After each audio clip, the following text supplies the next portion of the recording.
Hello friends, good morning and Jai Bharat. Welcome to the 9th lecture of 3D Geometry. Today dear students, we are going to do questions which are based on finding the angle between two planes. Okay, मान लो कि ये मेरे जो दो हाथ है, ये दो अगर ये प्लेन है ये में, तो इनके बीच का एंगल निकालना है तो कैसे निकाला जाएगा। कभी कोई दो प्लेन जो है उसके परपेंडिकुलर थर्ड प्लेन अगर निकालना है तो कैसे निकाला जाएगा, या फिर दो लाइन जो है उसके पैरेलल एक दूसरा प्लेन निकालना है तो कैसे निकाला जाएगा। ये सारी चीजों के ऊपर theories and along with that questions भी आज हम डिस्कस करेंगे। Okay, so get ready with your concepts which already we have learned in our very first, second and third lecture of the plane.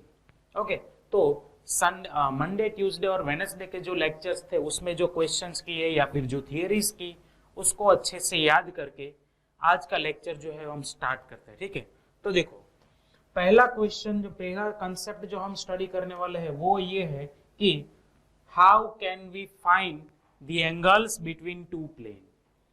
So let's say these are the two planes.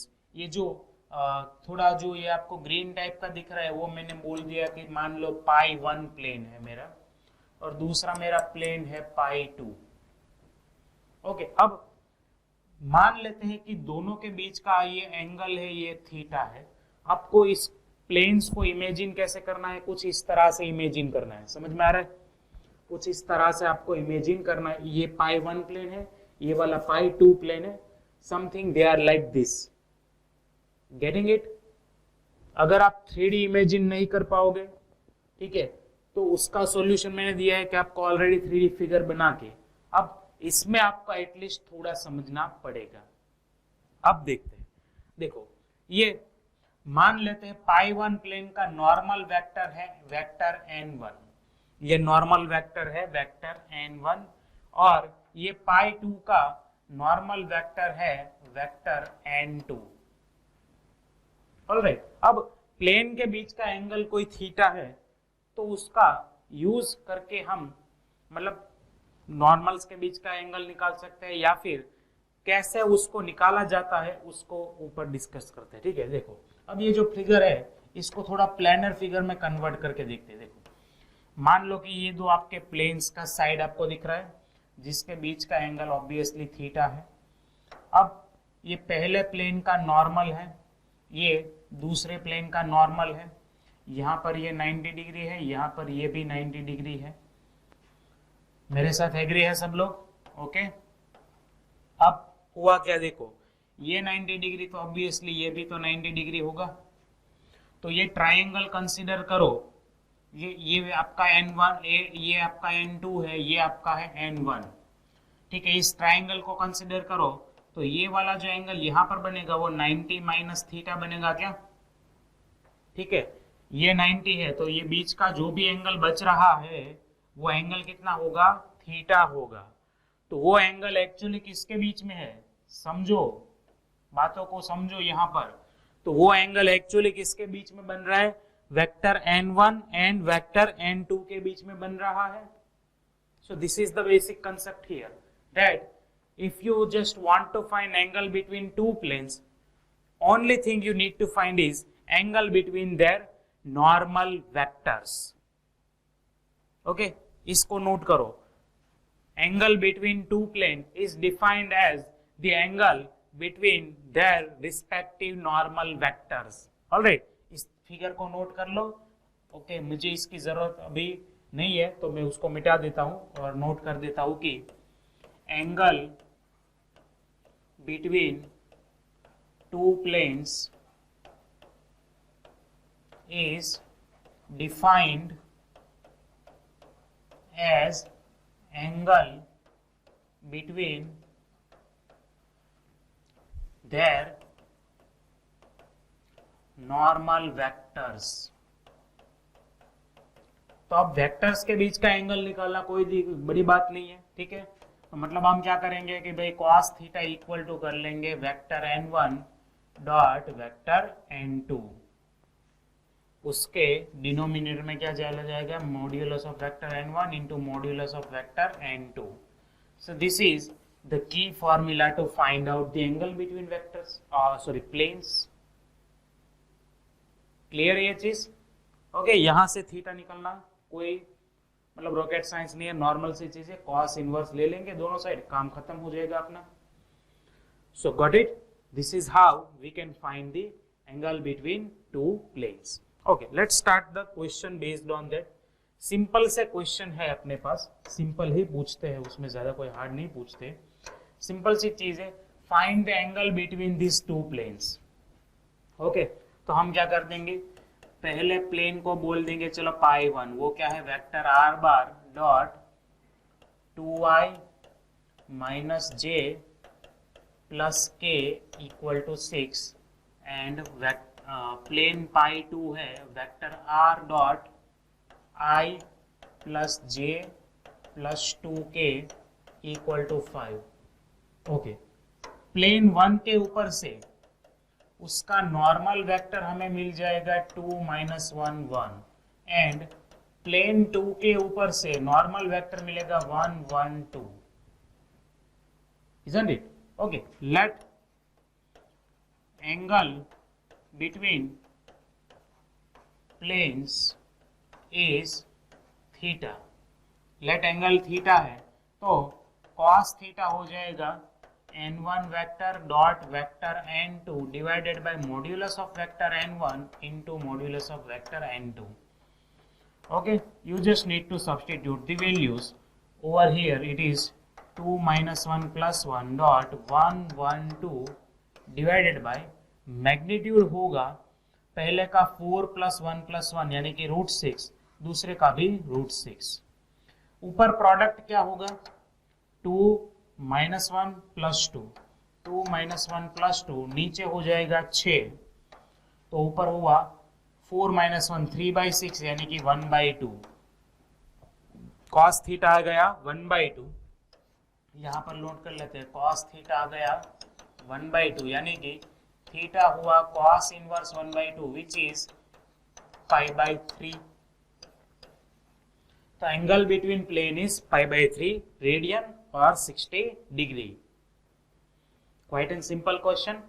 Okay, तो ये आपका vector equation दिया गया है. अब इसी के जगह अगर आपको कार्टेशियन इक्वेशन दिए गए तो भी सेम मेथड करना है. ठीक है, देखो पाई 1 प्लेन 1 क्या है, x plus y plus 2z equal to 9 है और प्लेन 2 है 2x minus y plus z equal to 15. तो प्लेन 1 के ऊपर से normal vector x y z के कोफिशिएंट्स यानी कि 1 1 2 और प्लेन 2 के ऊपर से नॉर्मल वेक्टर हो गया 2 minus 1 plus 1. Once again let angle between planes is theta. तो cos theta is vector n1 dot vector n2 divided by modulus of vector n1 into modulus of vector n2. well n1 हो गया अपना 1 1 2 dot 2 minus 1 plus 1 divided by इसका हो गया √6, इसका भी हो जाएगा √6.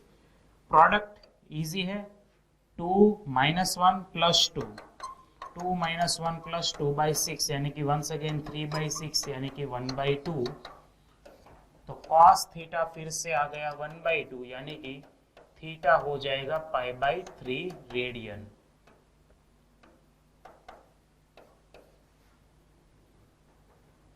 ओके, एमसीक्यू टाइप के क्वेश्चंस इसमें ज्यादा पूछेंगे. हाँ, ये बात अलग है, कभी हाँ कुछ क्वेश्चंस के साथ मिलाकर इसका यूज कर सकते हैं. मतलब 3 मार्क का या फिर 2 मार्क का क्वेश्चन बनाना है तो किसी और क्वेश्चन के साथ मिलाकर इसको पूछ सकते हैं. अदरवाइज सिंगल अगर ये क्वेश्चन पूछना है तो this is MCQ type question. Okay, बस इसमें यही चीज आपको समझनी है. And the third one here is that if the planes are mutually perpendicular then find the lambda. Planes जो है दोनों वो म्यूचुअली परपेंडिकुलर है, हमें लैम्डा का वैल्यू निकालना है. बहुत ही सिंपल सी चीज है. प्लेन्स अगर म्यूचुअल परपेंडिकुलर है ठीक है, जब मान लो ये दो प्लेन म्यूचुअली परपेंडिकुलर है तो दोनों के जो नॉर्मल वेक्टर होंगे वो भी म्यूचुअली परपेंडिकुलर ही होंगे ऑब्वियसली। ठीक है, सो पाई 1 अपने पास है vector r dot 2i minus j plus lambda k equal to 5। तो इसके ऊपर से नॉर्मल वेक्टर 1 मिल गया हमें 2 माइनस 1 लैम्बडा, एंड हमारा पाई 2 प्लेन है vector r dot 3i plus 2j plus 2k equal to 4। तो नॉर्मल वेक्टर 2 हमें मिल जाएगा 3 2 2। Okay, now here plane 1 is perpendicular to plane 2 implies normal 1 vector normal 1 and normal vector 2 are also perpendicular to each other। Plane perpendicular तो उनके normal vector भी perpendicular होंगे। अगर ये perpendicular है यानी कि इनका डॉट प्रोडक्ट होना चाहिए 0। तो डॉट प्रोडक्ट अप्लाई कर लेते हैं 2 minus 1 lambda dot 3 2 2 equal to 0।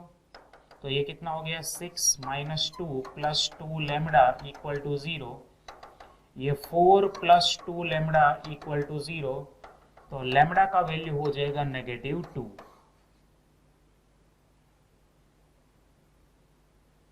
सीधी बात है। हाँ, अब यहां पर मान लो कि जैसे ये परपेंडिकुलर गिवन है उसकी जगह पर कोई एंगल दे देंगे कि प्लेन्स आर एट एंगल π/3। ठीक है, तब जाकर लैम्बडा का वैल्यू निकालो। तो क्वेश्चन समझ में आ रहा है, वो आपका 2 मार्क का क्वेश्चन हो सकता है क्योंकि उसमें इक्वेशन थोड़ा बड़ा बनेगा। तो सिंपल सी चीज है, उसको सॉल्व करना होगा। I hope you are getting it. ठीक है, चलो आगे बढ़ते। अब कंसेप्ट थोड़ा चेंज करते हैं। नया कंसेप्ट अपने पास है plane perpendicular to given 2 planes. हमें एक प्लेन जनरेट करना है जो गिवन 2 प्लेन जो है, ठीक है, अब 2 प्लेन किसी भी एंगल पे हो सकते हैं, डजंट मैटर, उसके साथ परपेंडिकुलर हो और पर्टिकुलर पॉइंट में से पास होता हो। Well, as you all know कि प्लेन जनरेट करने के लिए बेसिक कंडीशन हमें ऑलवेज जिसकी जरूरत पड़ती रहती है वो होती है that we need a point on the plane and a normal vector on the plane। ठीक है, तो पॉइंट तो हमें दिया होगा, उसकी तो हमें डिस्कशन करने की जरूरत ही नहीं पड़ेगी। अब बात करते हैं नॉर्मल वेक्टर हमें कैसे मिलेगा। तो समझो, मान लो, देखो पहले आप थोड़ा इलुस्ट्रेट करने की ट्राई करो। अपने रूम का ये कॉर्नर देखो, जो नीचे के साइड का जो कॉर्नर है वहां पर देखो। तो ये आपका जो एक वॉल है ये वाला, ठीक है, वो वॉल जो है वो आपका एक प्लेन है, ये दूसरा वॉल भी आपका एक प्लेन है। अंडरस्टैंड हो रहा है सब कुछ इतना? ठीक है, तो दोनों को परपेंडिकुलर अगर कोई प्लेन है, दोनों के साथ परपेंडिकुलरिटी का कंडीशन सेटिस्फाई करे ऐसा कोई प्लेन है, तो या तो वो आपका फ्लोर है या तो क्या है वो आपका फ्लोर। आप इमेजिन करो, इमेजिन करने की भी जरूरत नहीं, रूम में आप नजर फिराओ खाली। ये आपका पहला प्लेन, ये दूसरा प्लेन, उन दोनों के साथ परपेंडिकुलर हो ऐसा प्लेन आपका फ्लोर हो गया या फिर आपका सीलिंग हो गया। ठीक है, तो हमें ये दीवार और ये दीवार गिवन है, इसका फ्लोर का हमें इक्वेशन निकालना है ऐसा बोल रहे हैं। समझ में आ रही है चीज? ओके, चलो वही चीज हम इलुस्ट्रेट करने की ट्राई करते हैं। ये आपका एक दीवार हो गया, ठीक है, ये आपका दूसरा दीवार हो गया। अब देखो दोनों का पहले का ये जो है इसका नॉर्मल वेक्टर कुछ ऐसा दिखेगा। एग्री मेरे साथ सब लोग? ओके, फिर ये जो है ये दीवार, इसका नॉर्मल वेक्टर मुझे कुछ यू दिखेगा। ठीक है, अब इन दोनों से परपेंडिकुलर प्लेन मुझे ये नीचे वाला फ्लोर दिखेगा जिसका नॉर्मल वेक्टर कुछ इस तरह से दिखेगा मुझे। एक मिनट,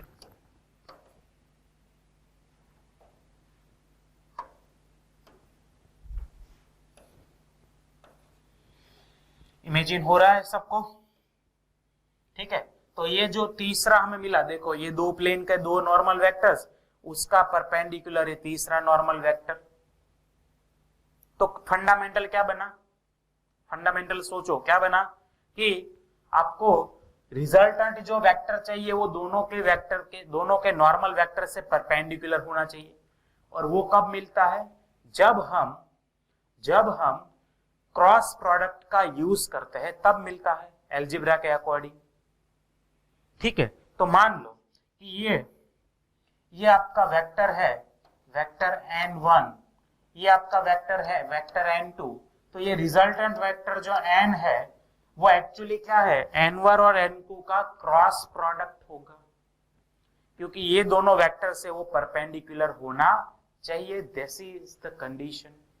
दोनों वेक्टर n1 और n2 90 डिग्री पर हो ना हो डजंट मैटर, बस वो पैरेलल नहीं होने चाहिए।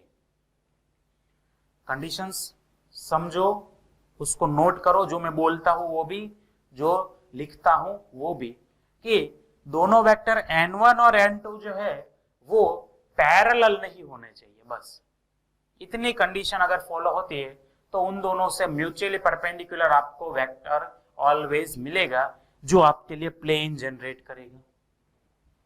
अब आप इसका इक्वेशन निकालना है। इसका नॉर्मल वेक्टर मिल गया, इसके ऊपर का पॉइंट जो है उसका पोजीशन वेक्टर ऑलरेडी आपको गिवन होगा।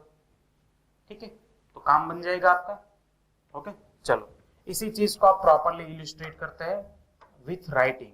ठीक है, तो लेट पाई 1 है r bar dot n1 bar equal to d1 and pi 2 है r bar dot n2 bar equal to d2। ये आपने गिवन दो अपने प्लेन से।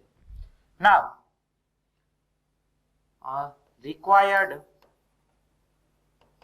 प्लेन पाई जो है, pi is perpendicular to pi 1 and pi 2। ठीक है, ये स्टेटमेंट क्या इंडिकेट करता है? अच्छा, कि पाई जो है वो पाई 1 के साथ भी परपेंडिकुलर है एंड पाई जो है वो पाई 2 के साथ भी परपेंडिकुलर है। अब मान ले इसका नॉर्मल वेक्टर अगर वेक्टर n है तो n जो है वो वेक्टर n1 के साथ भी परपेंडिकुलर होगा, क्योंकि अगर प्लेन परपेंडिकुलर तो दोनों के नॉर्मल वेक्टर भी mutually perpendicular. Okay, and vector n is also perpendicular to vector n2। तो कोई वेक्टर n जो है वो n1 और n को दोनों को परपेंडिकुलर होता है, वो तभी होता है जब वो रिजल्टेंट वेक्टर जो है वो n1 और n2 का क्रॉस प्रोडक्ट बन जाए। क्या बन जाए? उसका क्रॉस प्रोडक्ट बन जाए। तो ये आपका कंक्लूजन हुआ, ये आपका नॉर्मल वेक्टर इस तरह से मिलेगा। ठीक है, so equation of the pi, okay, point on the plane pi is vector a. Plane pi के ऊपर वेक्टर ए वाला एक पॉइंट है। तो equation of plane is r bar minus a bar dot n bar equal to 0। ये तो general equation as it is रहता है। वेक्टर का, प्लेन का नॉर्मल वेक्टर मिल गया और पॉइंट मिल गया, यानी ये इक्वेशन ऑलवेज वैलिड है।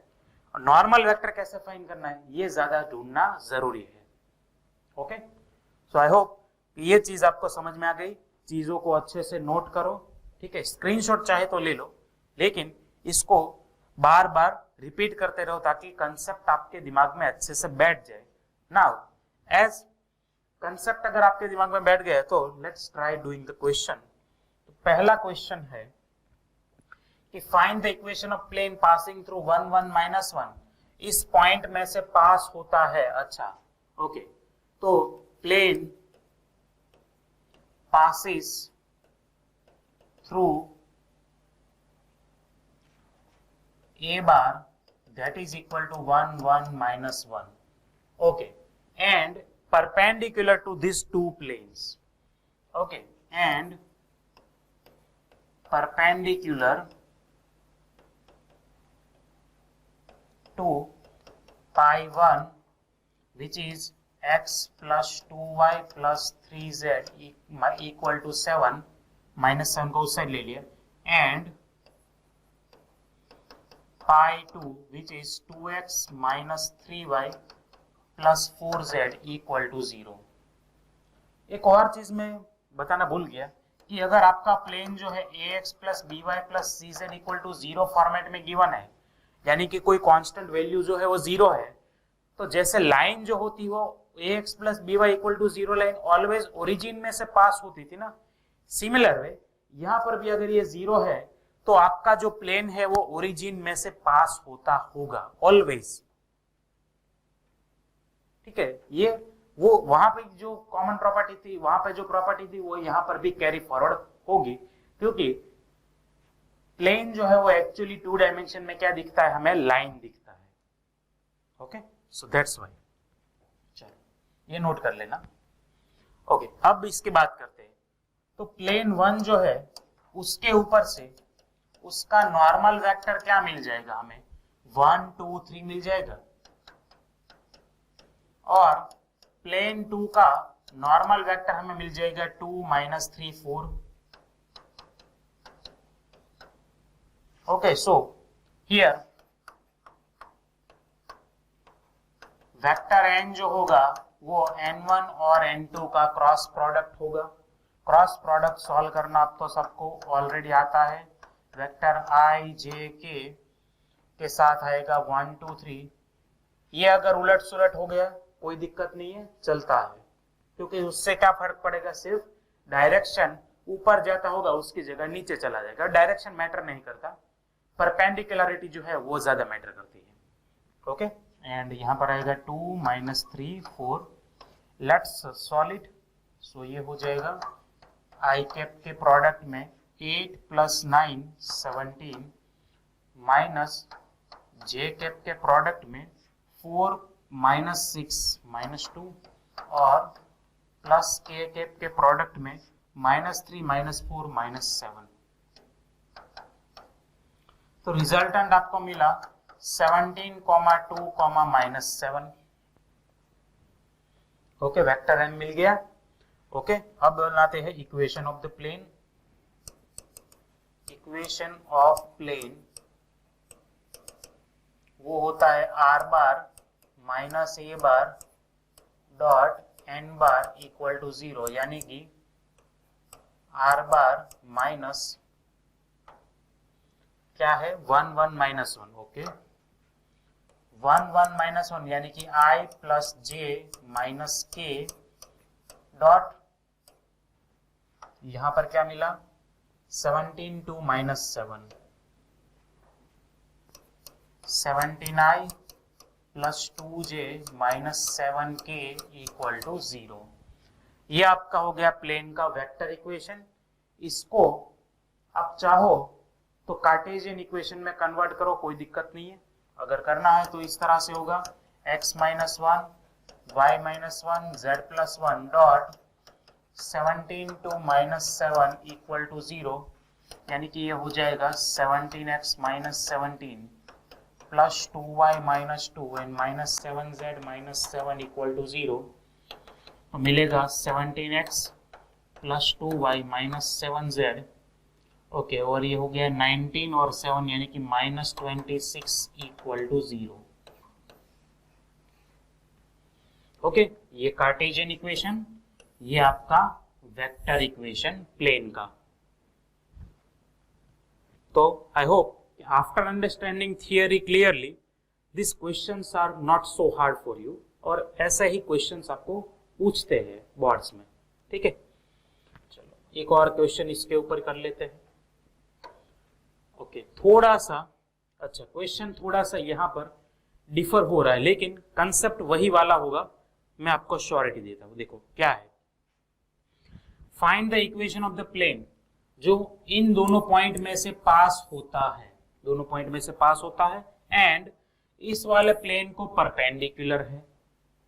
ठीक है, और हमें यह भी प्रूव करना है कि ये जो लाइन है, यहाँ पर ये लाइन का इक्वेशन है वो प्लेन में ही है। मतलब ये मेरा प्लेन है, ये मेरा प्लेन है, तो लाइन मेरी इस तरह से है प्लेन में।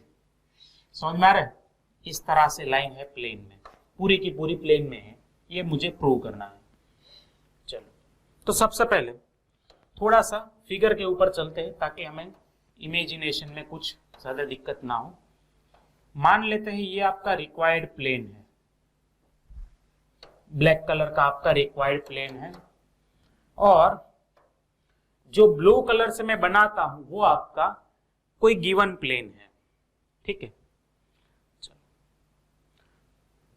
Find the equation of the plane passing through this point and perpendicular to this point. Okay, plane. तो जो दूसरा प्लेन है वो समथिंग कुछ इस तरह से बनाते हैं हम। तो इस प्लेन से ये जो है ये परपेंडिकुलर है, परपेंडिकुलर है तो एक काम करते हैं परपेंडिकुलर ही बनाते हैं ना।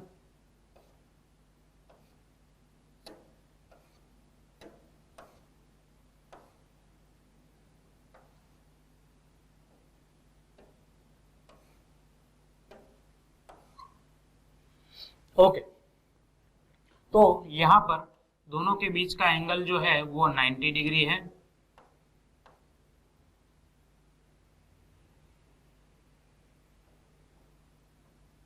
दोनों के बीच का एंगल जो है वो 90 डिग्री है। ओके, अब जो ब्लैक प्लेन है, एक मिनट, यहां पर ये पाई है, इसको बोल देते हैं पाई 1। अब ये जो है इसके ऊपर 2 पॉइंट है ए और बी, और इस प्लेन का इक्वेशन गिवन है, मतलब कि उसका नॉर्मल वेक्टर भी गिवन होगा।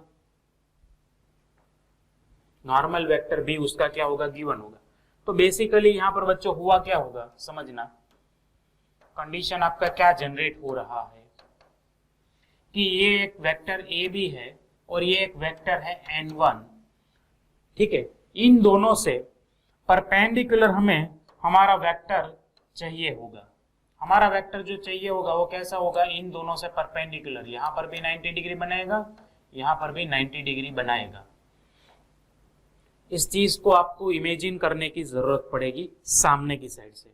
ठीक है, देखो कुछ यू गिवन है, ये आपका रिक्वायर्ड प्लेन है, ये आपका गिवन प्लेन है। अब ये समझ में आ रहा है कि भाई ये नॉर्मल वेक्टर इस तरह से है, प्लस वो जो वेक्टर ए भी है ना वो कुछ इस तरह से, मतलब इस तरह से होगा। तो रिक्वायर्ड जो हमें नॉर्मल वेक्टर इस प्लेन का चाहिए वो कैसा होगा, इस तरह से होना चाहिए। समझ में आ रहा है, समझ में आ रहा है इस चीज को।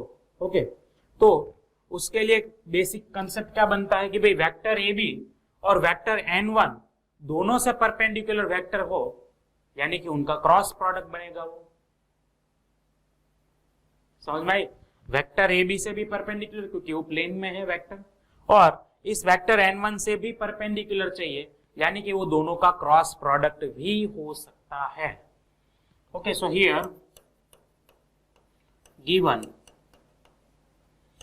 pi 1 is x minus 2y plus 4z equal to 10, यानी कि नॉर्मल वेक्टर 1 minus 2 4 होगा। Okay, and required plane passes through A 2 1 minus 1 and B -1 3 4. Okay, so normal vector n will be perpendicular to n1 and also normal vector n is perpendicular to vector ab। बस यहां पर अगर आप आ गए तो आपको पता चल गया कि आपका क्या काम है। तो देखो इसके ऊपर से क्या मैं ऐसा कंक्लूड कर सकता हूं कि वेक्टर n जो है वो रिजल्टेंट है वेक्टर n1 क्रॉस ab का।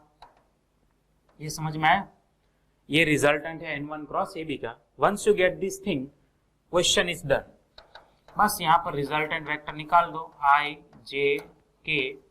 वेक्टर n1 है 1 minus 2 4 और वेक्टर ab क्या हो जाएगा -1 -2 यानी -3, फिर 3 - 1 यानी कि 2 एंड 4 + 1 यानी कि 5। चलो इसको सॉल्व कर ले तो i के प्रोडक्ट में आएगा -10 -8 यानी कि -18, माइनस j के प्रोडक्ट में आएगा 5 + 12 यानी कि 17 और प्लस k के प्रोडक्ट में आएगा 2 -6 यानी कि -4, तो आपका फाइनल आंसर बना -18, -17, -4। ये आपको मिल गया वेक्टर n। वेक्टर n मिल गया। ओके, अब प्लेन को जनरेट करने के लिए प्लेन के ऊपर एक पॉइंट चाहिए और उसका नॉर्मल वेक्टर चाहिए। अपने पास दो पॉइंट है, किसी को भी यूज कर लो, कोई फर्क नहीं पड़ेगा। तो equation of plane r bar minus a bar dot n bar equal to 0, यानी कि वेक्टर r माइनस, पहला पॉइंट ले लेते हैं 2 1 -1,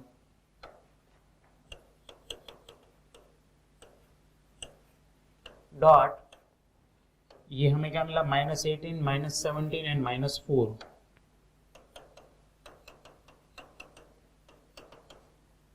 गॉट इट।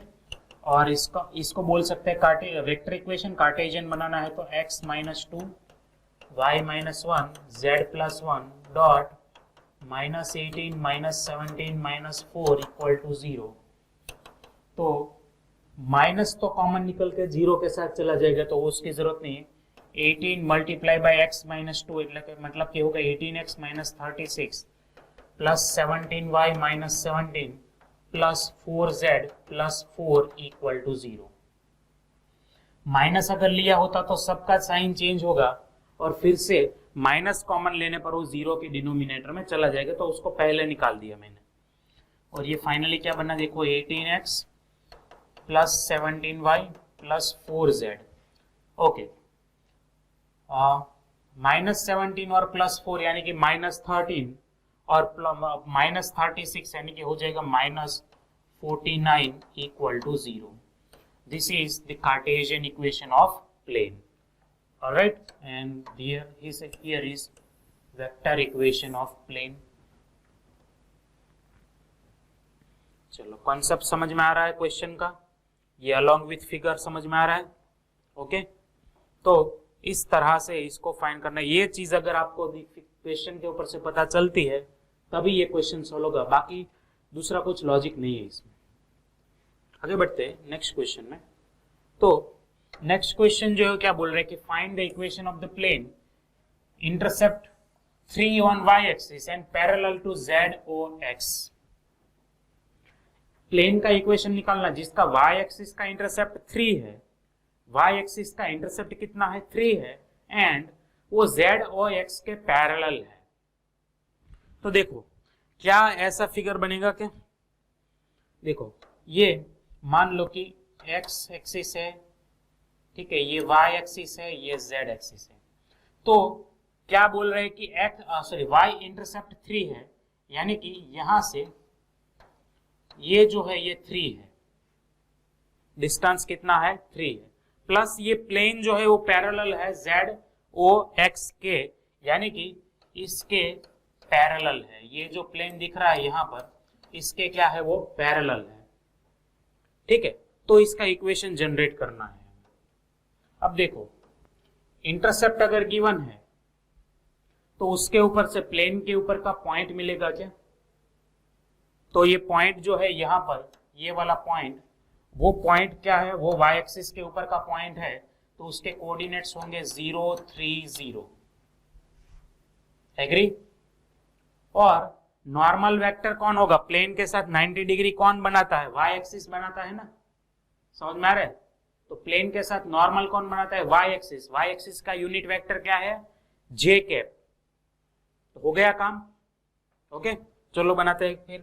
तो here plane intercepts 3 on y axis, that concludes that point on plane is 0 3 0। okay, अब plane is parallel to ZOX plane, यानी कि वो नीचे का जो फ्लोर है उसके साथ पैरेलल है। अगर वो पैरेलल है नीचे के फ्लोर के साथ, तो ऑब्वियसली देखो इस तरह से फिगर बन रही है क्या, तो उसका मतलब कि इसका जो प्लेन नीचे का फ्लोर के साथ जो नॉर्मल बना रहा है वही अपने प्लेन के साथ भी नॉर्मल बनाएगा, और वो क्या होगा, वाई एक्सिस होगा। यहां पर भी क्लियर दिख रहा है वो चीज। Alright, so normal of plane is J cap. Normal of the plane क्या होगा, जे कैप होगा। ऑलराइट, सो मतलब कि वेक्टर एन हो गया हमारा वेक्टर जे कैप। तो इक्वेशन ऑफ द प्लेन मिल गया हमें, equation of plane are bar minus A bar dot N bar equal to 0। तो ये हो गया r bar minus 030 dot N bar, यानी कि वो है जे कैप इक्वल टू 0। इसका क्या मिलेगा हमें, x y minus 3 z dot 010 equal to 0। x का 0 के साथ 0, y माइनस 3 का 1 के साथ y माइनस 3, z का 0 के साथ 0 equal to 0। This is the equation of plane. समझ में आ रही है चीज कि कैसे निकालेंगे क्वेश्चन और कैसे नॉर्मल फाइंड किया, का कंसेप्ट लगाया हमने कि ये अगर नीचे 0x के साथ पैरेलल है तो इस प्लेन के साथ 90 डिग्री कौन बनाता है, उसके साथ नॉर्मल कौन है। आपको क्लियर दिख रहा है कि उसके साथ नॉर्मल y एक्सिस ही है। ओके, सो हो गया, y एक्सिस का जो डायरेक्शन वेक्टर है वो हमारा नॉर्मल वेक्टर, और पॉइंट हमने इंटरसेप्ट के ऊपर से निकाल दिया। ओके, चलो और आगे बढ़ेंगे। तो नेक्स्ट चीज जो हम कंक्लूड करने वाले हैं वो plane passing through given point and parallel to given two lines और वेक्टर्स। तो प्लेन जो है वो पास हो रहा है एक पार्टिकुलर पॉइंट में से, और दो लाइन या फिर दो वेक्टर के साथ पैरेलल है। तो यहां पर देख लो, दो वेक्टर हमने ये ले लिए। पहला वेक्टर ले लिया, मान लो कि समझ लेते हैं, एक काम करते हैं, इसको बोल देते हैं वेक्टर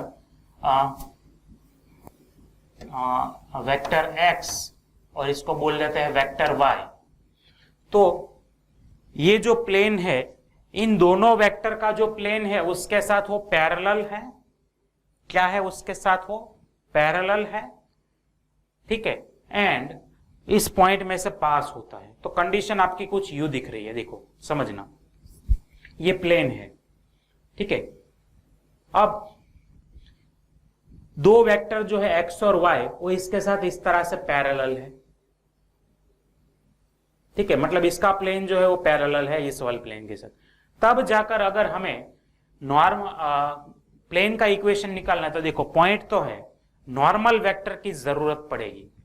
तो नॉर्मल वेक्टर कैसे निकालेंगे, दोनों का अगर क्रॉस प्रोडक्ट करें तो रिजल्टेंट u दिखेगा, कुछ रिजल्टेंट u दिखेगा जो दोनों के साथ 90 डिग्री बनाता हो। अगर वो दोनों के साथ 90 डिग्री बनाता है तो ऑब्वियसली प्लेन के साथ भी 90 डिग्री जनरेट करेगा।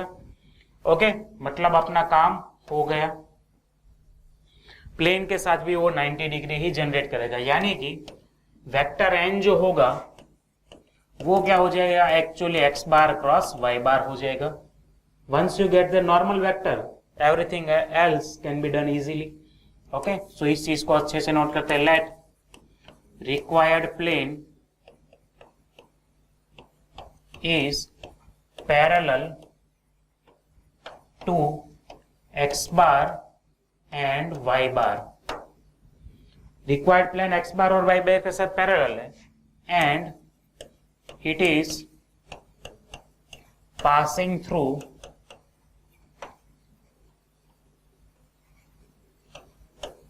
a bar। okay, so normal vector जो होगा वो क्या हो जाएगा, x bar cross y bar हो जाएगा। बस ये फंडामेंटल दिखना चाहिए, बाकी सब इजी है। तो equation of plane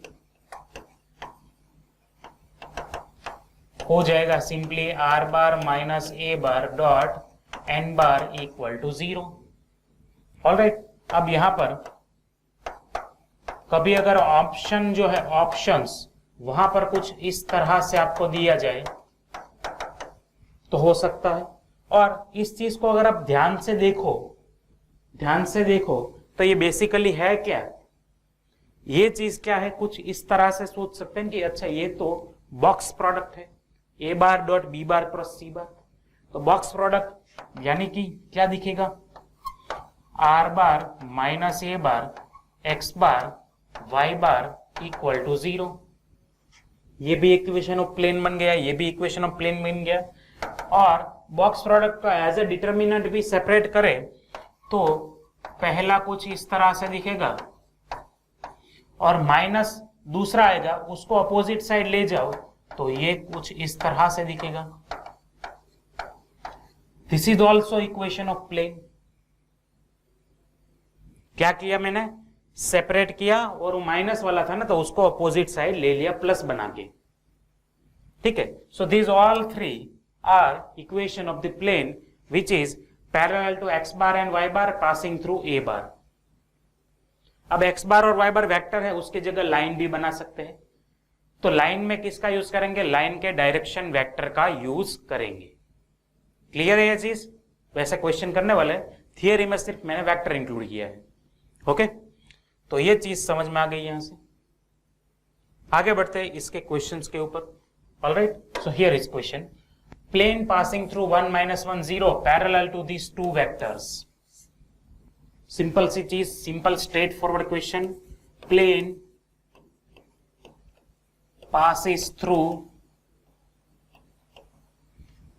vector A which is 1 minus 1 0 and plane is parallel to vector x bar जो है i plus j plus k and vector y bar which is i minus 2j plus 3k। Okay, so normal of the plane will be x bar cross y bar. Find out कर ही लेंगे, i j k, इसका आएगा 1 1 1, उसका आएगा 1 minus 2 3। Solve करने पर 3 plus 2 5 minus j 3 minus 1 2 and plus k minus 2 minus 1 minus 3। तो वेक्टर n मिल जाएगा 5 माइनस 2 माइनस 3। वेक्टर मिल गया, नॉर्मल वेक्टर। तो इक्वेशन ऑफ प्लेन, सिंपल सी चीज, equation of plane are bar minus A bar dot N bar equal to 0। तो देखो, आप किसी भी जगह पर आपको फॉर्मूला याद नहीं रखने की जरूरत, सिर्फ एक कंसेप्ट जो है are bar minus A bar dot N बार, वही मोस्ट ऑफ द क्वेश्चंस का सॉल्यूशन है। बस आपको ये समझना है कि वेक्टर एन जो है वो कैसे निकाल सकते हैं, बस वहां पर अगर आप आ जाओ तो आपका क्वेश्चन सॉल्व हो जाएगा मोस्टली।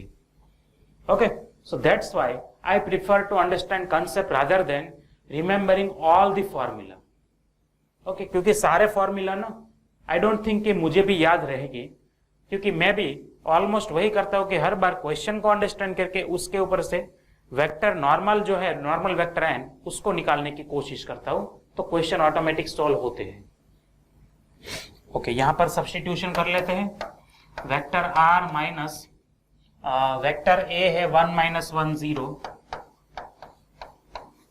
डॉट वेक्टर एन है 5 minus 2 minus 3 equal to 0। Okay, इसको कार्टेशियन फॉर्मेट में कन्वर्ट करना आपके लिए अब इजी है, तो वो मैं नहीं करता, आप उसको कंप्लीट कर लीजिएगा, ठीक है।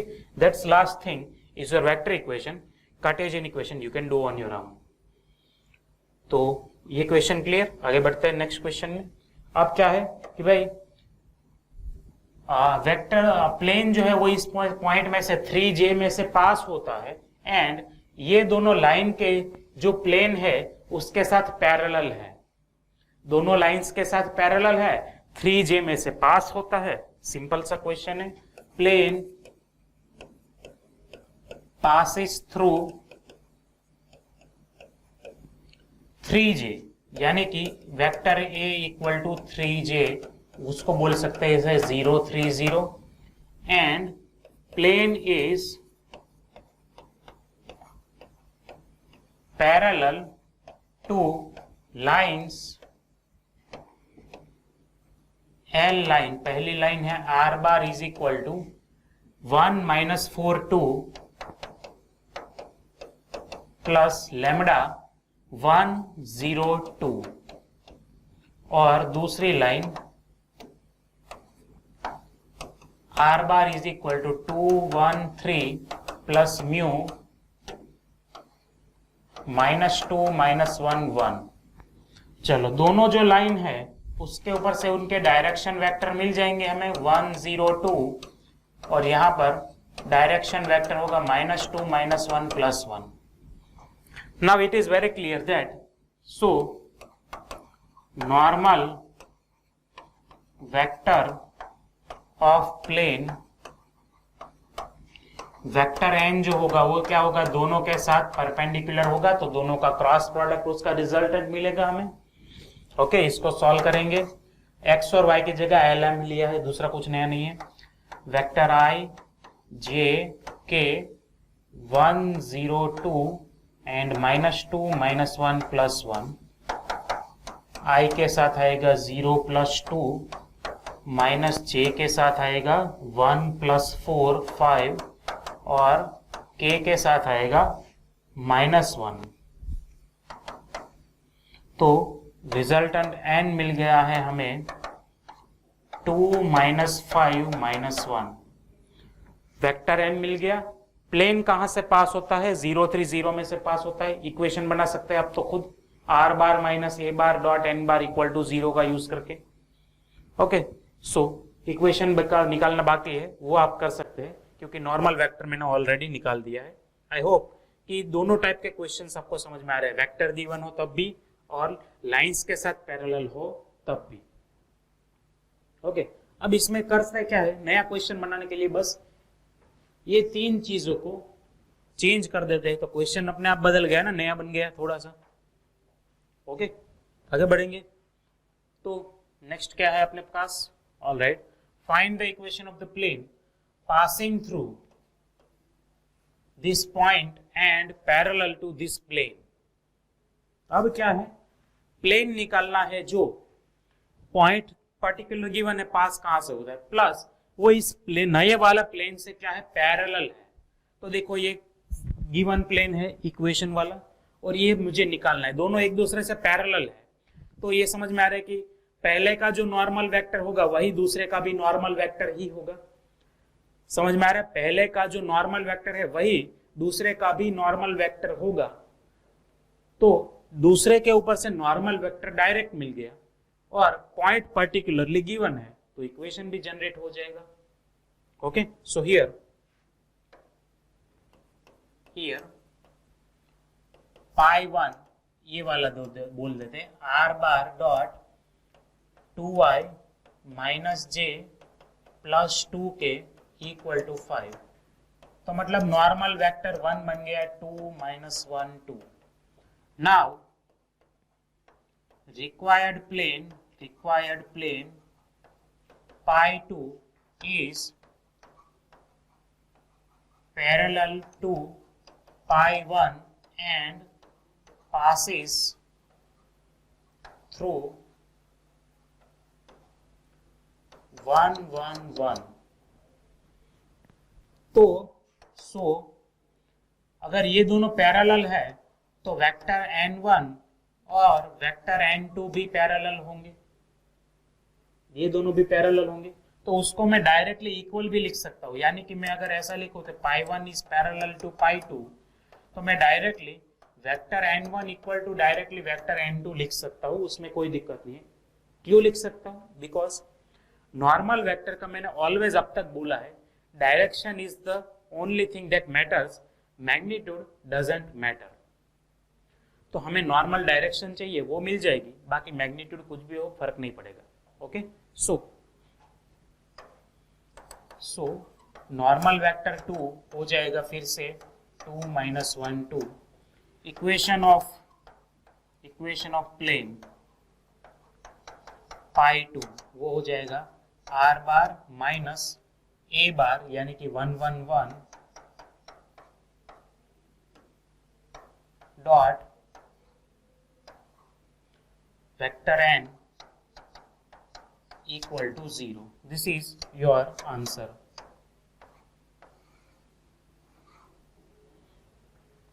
That's your answer. पहले का जो नॉर्मल वेक्टर है वही दूसरे का भी लेना है. पॉइंट ऑलरेडी गिवन होगा. MCQ type question. क्लियर है चीज. तो याद करो जैसे दो पैरेलल लाइन में स्लोप सेम होता था या फिर स्लोप्स अगर सेम नहीं होता, स्लोप सेम होता था. हाँ, हर बार स्लोप क्या होता था, सेम होता था. ठीक है. पर ये कभी होता था कि कभी कभी पहला लाइन की पैरेलल अगर दूसरी लाइन है तो एक्स और वाई के कोफिशिएंट को कोई नंबर्स के साथ मल्टीप्लाई किया जाता था. यानी कि फिर से याद कर लेते हैं थोड़ा सा. x plus 2y plus 3 equal to 0 की parallel line x plus 2y plus 5 equal to 0 भी चलती है. तो इसमें x और y के कोफिशिएंट सेम रहते हैं. ठीक है. या फिर इसको 4x plus 8y plus 3 equal to 0 लिखो तो स्लोप निकालो सेम आ जाएगा माइनस ए अपॉन बी के अकॉर्डिंग. प्लेन में भी वही होता है कि plane parallel to ax plus by plus cz plus d equal to 0 is, इसके पैरेलल प्लेन जो आएगा ना वो ये आएगा ax plus by plus cz plus d1 equal to 0. Constant term different आएगा. A b sorry x y z के coefficients same रहेंगे. समझ में आ रहा है. एक्स वाई जेड के कोफिशिएंट्स क्या होंगे, सेम रहेंगे. ओनली जो कांस्टेंट टर्म आता है डी वो वाला डिफरेंट होगा क्योंकि प्लेन क्या है, पैरेलल है. ओके. तो चलो उसके ऊपर जो आगे बढ़ते हैं फिर से. अभी अब क्या है, अपना प्लेन जो है 1 4 माइनस 2 में से पास होता है, इसके साथ पैरेलल है. तो here required plane is parallel to minus 2x plus y minus 3z equal to 7. So equation of plane will be minus 2x plus y minus 3z equal to d. Constant term unknown रहेगा. ठीक है. वो कहां से मिलेगा, वो point के ऊपर से मिलेगा. Because the plane which is passing through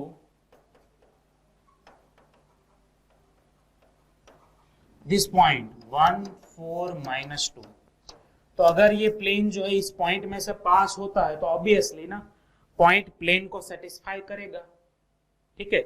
so value of D will be, तो डी का वैल्यू कहां से मिलेगा, सिंपल सी चीज, एक्स और एक्स वाई जेड की जगह पर उसकी वैल्यूज पॉइंट के ऊपर से सब्स्टिट्यूट कर लो.